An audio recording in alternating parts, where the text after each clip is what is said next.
On March 21st, 2016, almost a decade ago as of making this video, Apple announced the first iPhone SE, SE standing for Special Edition. As a budget version of the iPhone 6s, it still contained most of the 6s's features, but in the shell of an iPhone 5s, with a 4-inch display when the iPhone 6 and 6s offer 4 and 7/10 inches displays, or Plus counterparts offer both 5.5 inches displays. Given that most buyers are upgrading from an iPhone 5s or older, the smaller screen size was not a significant sacrifice for some people, especially because some people still prefer the smaller screen. The only other features that the first generation iPhone SE lacked from the 6s are that it has a 1.2 megapixel front camera instead of a 5 megapixel front camera on the 6s. So this front camera photos probably aren't going to look quite as good. And it also does not have 3D touch, which on iOS 15 right here, you can have like haptic, like a type of haptic touch. That was eventually given to all devices in iOS 13, but it's obviously not the whole full 3D touch that actually gives you feedback. Pre-orders for the SE began on March 24th, 2016, and this phone began releasing on March 31st, 2016. This iPhone started at $399 throughout its life, $250 cheaper than the iPhone 6s's price point, included finishes of space gray, silver, gold, and rose gold as I have here. Had a slogan, a big step for small, and storage capacities of 16 gigabytes as I have here, and 64 gigabytes. On March 21st, 2017, Apple replaced the 16 gigabyte and 64 gigabyte variants of this iPhone, replaced them with 32 gigabyte and 128 gigabyte options at their same respective prices. On September 12, 2018, Apple discontinued this iPhone and did not offer a direct replacement until the launch of the second generation iPhone SE in April 2020. In September 2022, Apple dropped this iPhone from receiving mainstream iOS updates, leaving all units like this one on iOS 15. However, this iPhone still periodically receives security updates.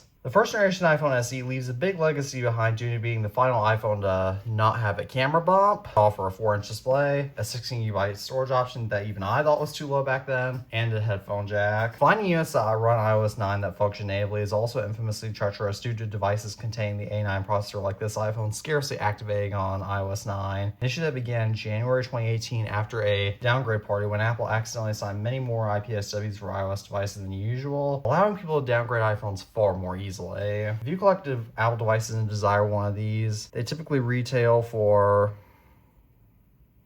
around $50 to $80 on sites like eBay in the United States. Did you ever own a first generation iPhone SE? Please comment that down below. I never had one of these until I was gifted this unit for my collection in Christmas in 2022, although I regret buying one before iOS 15 was current, because iOS 15 runs horribly on this iPhone and I don't want to deal with the hassle of a temporary downgrade or Turtis Merlula, because oftentimes whenever I'm using my older iPhones, I'm usually away from my computer and I don't ever use downgrade stuff on my computer. As always, thank you all for viewing this video. I'm the Icens family and peace out.